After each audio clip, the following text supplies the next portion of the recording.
ఈరోజు chicken soup బాగా జలుబు చేసింది కదా. చికెను పులుసు పెట్టుకొని తింటే జలుబు పోతుంది. సో కాబట్టి ఈరోజు చికెన్ సూప్ చేస్తున్నా. చికెన్ నాటుకోడి చికెను, ఎల్లిపాయలు, కొత్తిమీర, ఒకటి పండు టమాటో, పుదీనా, ఆనియన్స్, ఉల్లిగడ్డ, మిర్చి, దినుసులు, మిరియాలు, లవంగ, బిర్యానీ మొగ్గ, సాజీర, దాల్చిన చెక్క.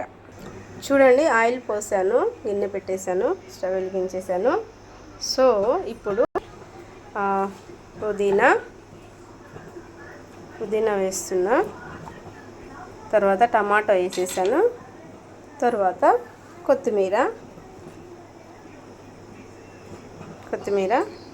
ఇప్పుడు ఎల్లిపాయలు ఉన్నాయి కదా, ఒక 5-6 ఎల్లిపాయలు ఇందులో వేసేసి ఇది మిక్సీ పట్టేస్తాను. ఆయిల్ వేడెక్కింది కదా, పసుపు వేసాను, ఆయిల్ వేడెక్కింది. తర్వాత ఇదిగో మిరియాలు, లవంగ, సాజీర, బిర్యానీ మొగ్గ, దాల్చిన చెక్క, ఈ దినుసులు వేసేస్తున్నాను తాలింపులు. చూసారా, ఆనియన్స్. ఇప్పుడు నేను కట్ చేసుకుని పెట్టుకున్న ఆనియన్స్ మిర్చి.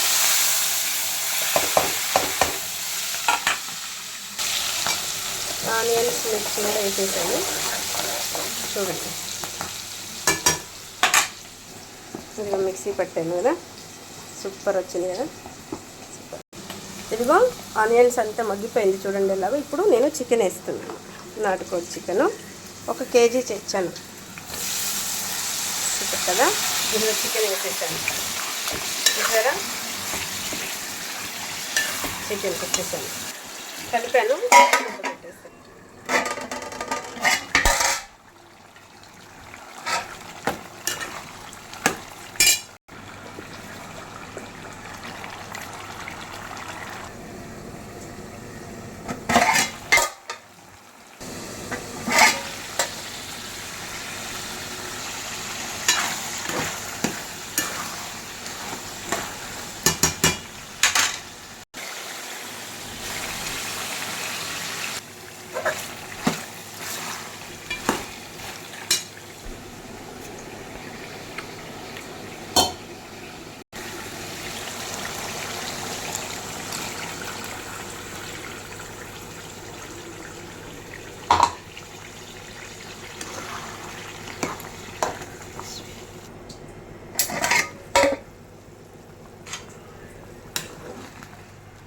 నాటుకోడి పులుసు కదా, ఇట్లా గ్రేవీ ముక్క మునగాలి. ఇప్పుడు నేను కారం వేసేస్తున్నా. కారం కొంచెం మంచి ఘాటు వేస్తున్నా, ఎందుకంటే నాకు మంట తగలాలి, లేకపోతే జలుబు పోదు నాకు.